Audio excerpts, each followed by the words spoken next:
2 Samuel അധ്യായം 3. ദാവീദും അബ്നേറും.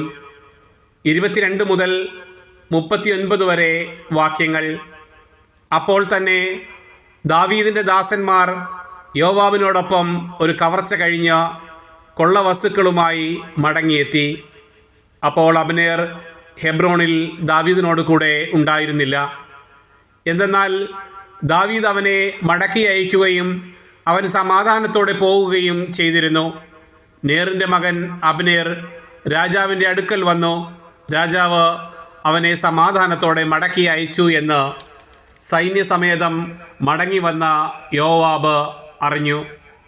യോവാബ് രാജാവിനോട് ചോദിച്ചു, അങ്ങ് ഈ ചെയ്തതെന്ത്?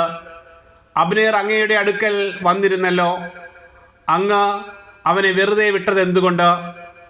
അങ്ങയുടെ വ്യാപാരങ്ങൾ ഒറ്റുനോക്കി അങ്ങയെ വഞ്ചിക്കാനാണ് നേറിൻ്റെ മകൻ അബ്നേർ വന്നതെന്ന് അങ്ങ് അറിയുന്നില്ലേ?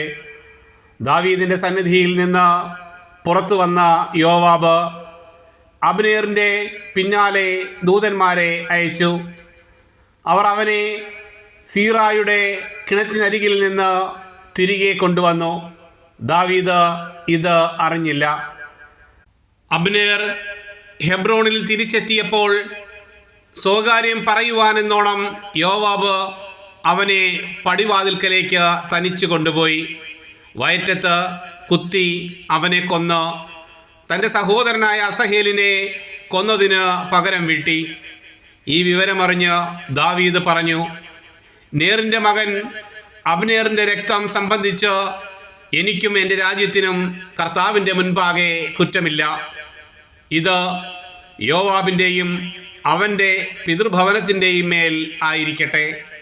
യോവാബിൻ്റെ ഭവനത്തിൽ രക്തസ്രാവക്കാരനോ കുഷ്ഠരോഗിയോ ഊന്നുവടിയില്ലാതെ നടക്കാൻ പറ്റാത്തവനോ വാളിനിരയാകുന്നവനോ പട്ടിണി കിടക്കുന്നവനോ വിട്ടൊഴിയാതിരിക്കട്ടെ. തങ്ങളുടെ സഹോദരനായ അസഹേലിനെ അബ്നേർ ഗിബയോനിലെ യുദ്ധത്തിൽ വെച്ച് കൊന്നതുകൊണ്ട് യോവാബും സഹോദരൻ അബിഷായിലും അവനെ കൊന്നുകളഞ്ഞു. ദാവീദ് യോവാബിനോടും കൂടെയുണ്ടായിരുന്നവരോടും കൽപ്പിച്ചു, നിങ്ങൾ വസ്ത്രം കീറി ചാക്കൊടുത്ത് അബ്നേറിനെ കുറിച്ച് വിലപിക്കുവിൻ. ദാവീദ് ശവമഞ്ചത്തെ പിന്തുടർന്നു. അബ്നേറിനെ ഹെബ്രോണിൽ സംസ്കരിച്ചു. രാജാവ് കല്ലറയ്ക്കരികെ നിന്ന് ഉച്ചത്തിൽ കരഞ്ഞു. സകല ജനവും വിലപിച്ചു. അബ്നേറിനെ പ്രതി രാജാവ് ഇങ്ങനെ വിലപിച്ചു, ഭോഷനെ പോലെയല്ലയോ അബ്നേറിന് മരിക്കേണ്ടി വന്നത്? നിന്റെ കരങ്ങൾ ബന്ധിച്ചിരുന്നില്ല, നിന്റെ പാദങ്ങൾ കെട്ടിയിരുന്നില്ല. ദുഷ്ടരാൽ കൊല്ലപ്പെടുന്നവനെ പോലെയാണല്ലോ നീ കൊല്ലപ്പെട്ടത്. അവനെ ചൊല്ലി ജനം പിന്നെയും കരഞ്ഞു. ഭക്ഷണം കഴിക്കാൻ ദാവീദിനെ അന്ന് പകൽ മുഴുവൻ ജനം നിർബന്ധിച്ചു. എന്നാൽ ദാവീദ് സത്യം ചെയ്തു പറഞ്ഞു, സൂര്യാസ്തമയത്തിനു മുൻപ് ഞാൻ എന്തെങ്കിലും ഭക്ഷിച്ചാൽ ദൈവം എന്നെ കൊന്നുകളയട്ടെ. രാജാവ് ചെയ്തതെല്ലാം ജനം ശ്രദ്ധിച്ചു. അത് അവരെ തൃപ്തരാക്കി. നേറിൻ്റെ മകനായ അബ്നേറിനെ കൊന്നത് രാജാവിൻ്റെ ഇഷ്ടപ്രകാരമായിരുന്നില്ലെന്ന് സകല ജനവും ഇസ്രായേൽ മുഴുവനും മനസ്സിലാക്കി. രാജാവ് ഭൃത്യന്മാരോട് പറഞ്ഞു, പ്രഭുവും മഹാനുമായ ഒരുവനാണ് ഇന്ന് ഇസ്രായേലിൽ മരിച്ചതെന്ന് നിങ്ങൾ അറിയുന്നില്ലേ?